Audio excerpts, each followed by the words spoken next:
Hello, I'm Dohn Larson, TCTA Director of Legal Services. In this video, we address situations in which educators find themselves that arise after the deadline to resign has passed, that lead to resignations, but for which SBEC will likely not sanction an educator's credentials.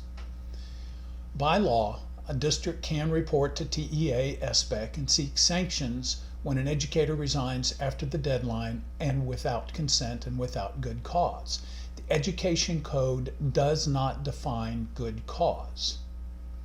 SBEC's rules define good cause as a serious illness or health condition of the educator or close family member, relocation to a new city due to a change in employer of the educator's spouse or live-in partner, or a significant change in the educator's family needs that requires the educator to move or to devote more time than allowed by current employment. Now let's turn to some good cause myths. Myth number one: if a school board reports an educator for contract abandonment, SBEC will suspend the educator's certificate. That myth is false. If an educator files a complaint, SBEC must allow the educator to show good cause.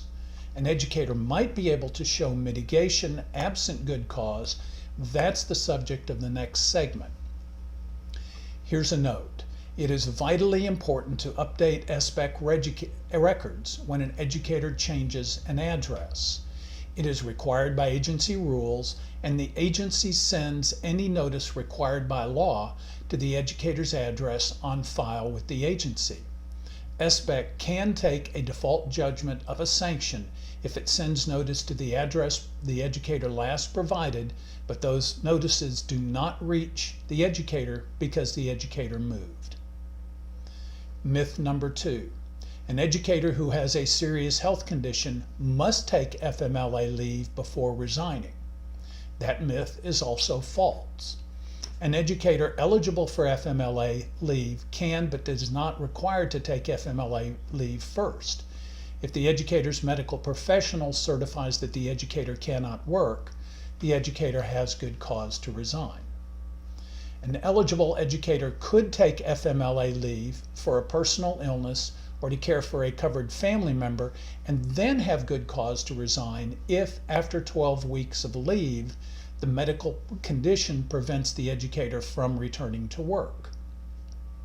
An SBEC certified educator could also take temporary disability leave for up to 180 days under state law instead of immediately resigning for a personal health condition. Myth number three: if an educator is involved in a same-gender marriage or committed relationship but has not married their partner, the educator does not have good cause to resign if that person moves to another city for employment. That myth is also false. Good cause exists for resignation if the educator's spouse or live-in partner is transferred to another city for work. The rule does not predicate the exemption on the gender of the other person or the legal status of the relationship. Myth number four: a teacher-coach cannot resign from a contract to care for a child if the only part of the contract the educator cannot perform involves coaching duties. That myth is also false. If a teacher-coach needs to care for a new child or a child with an illness and cannot spend the time away from home that coaching requires, the educator could ask to be relieved of coaching duties and resign if the district refuses that request. Please note, if the educator has a supplemental coaching duty according to contract or local policy, the educator could relinquish that supplemental duty and maintain a teaching contract. In summary, SBEC has defined good cause for resignation and will carefully consider whether an SBEC has good cause to resign, even if a district files a complaint and claims that an educator did not have cause to quit.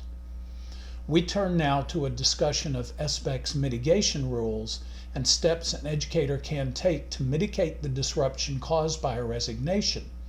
Even if the educator did not have good cause to resign according to the rules, Steps taken to mitigate that disruption could affect whether an educator is sanctioned or could limit the impact of the sanction imposed.